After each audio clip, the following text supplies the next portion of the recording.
Tick പങ്കാളിത്തമുള്ളതായി രേഖകളിൽ പറയപ്പെടുന്ന Laker India corporation panchayat licence ഇല്ലാതെയാണ് പ്രവർത്തിച്ചിരുന്നതെന്ന റിപ്പോർട്ടുകൾ പുറത്ത്.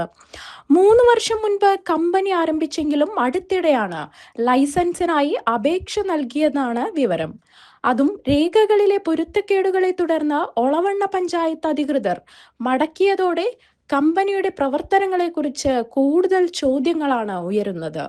കമ്പനി രേഖകളിൽ ഉടമകളായി വീണ ടിയുടെയും ഡോക്ടർ അനീസ് കോടമ്പത്തിന്റെയും പേരുകളാണ് രേഖപ്പെടുത്തിയിരിക്കുന്നത്. എന്നാൽ സമർപ്പിച്ച വാടക കരാറിൽ അനീസിന്റെ പേര് മാത്രമാണ് ഉണ്ടായിരുന്നത്.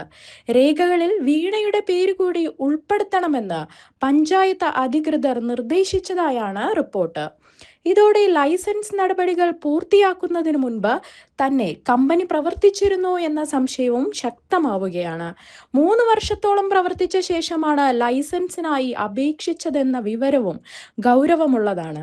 നിയമപരമായ രേഖകൾ ക്രമപ്പെടുത്തുന്നതിനുള്ള ശ്രമത്തിന്റെ ഭാഗമായാണ് ഇപ്പോഴത്തെ അപേക്ഷയെന്ന സംശയവും ഉയർന്നിട്ടുണ്ട്. യഥാർത്ഥത്തിൽ കമ്പനി എപ്പോൾ മുതൽ പ്രവർത്തിച്ചു? അതിന്റെ പ്രവർത്തനങ്ങൾക്ക് ആവശ്യമായ അനുമതികൾ ഉണ്ടായിരുന്നോ? ഇത്രയും കാലം ലൈസൻസ് ഇല്ലാതെ പ്രവർത്തിച്ചിട്ടുണ്ടെങ്കിൽ അതിന് ഉത്തരവാദി ആരാണ്? തുടങ്ങിയ ചോദ്യങ്ങൾക്ക് ബന്ധപ്പെട്ടവർ വ്യക്തമായ മറുപടി നൽകേണ്ട സാഹചര്യമാണിത്.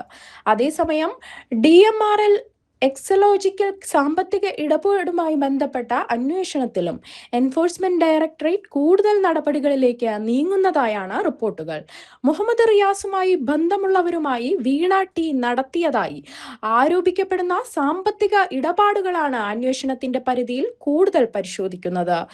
റെയ്ഡിനിടെ ED പിടിച്ചെടുത്ത നിഖിലിന്റെ മൊബൈൽ ഫോൺ ഫോറൻസിക് പരിശോധനയ്ക്ക് അയക്കാനും അന്വേഷണ സംഘം തീരുമാനിച്ചതായാണ് വിവരം. ഫോണിൽ നിന്ന് ലഭിക്കുന്ന വിവരങ്ങൾ കേസിന്റെ തുടർ അന്വേഷണത്തിൽ നിർണായകമാകുമോ എന്നതും ശ്രദ്ധേയമാണ്. വീണ ടിയെ ചോദ്യം ചെയ്യുന്നതിനായി സമൻസ് അയക്കാനും അന്വേഷണ സംഘം ഒരുങ്ങുന്നതായാണ് റിപ്പോർട്ടുകൾ. എക്സലോജിക്കൽ CMRL സാമ്പത്തിക ഇടപാട് ബന്ധപ്പെട്ട് അന്വേഷണത്തിൽ ലഭിച്ച പുതിയ വിവരങ്ങളുടെ അടിസ്ഥാനത്തിലാണ് ഈ നീക്കമെന്നാണ് സൂചന. ഇതോടെ വീണ ടിയുമായി ബന്ധപ്പെട്ട സാമ്പത്തിക ഇടപാടുകൾ വീണ്ടും അന്വേഷണത്തിന്റെ കേന്ദ്ര ബിന്ദുവാകുകയാണ്.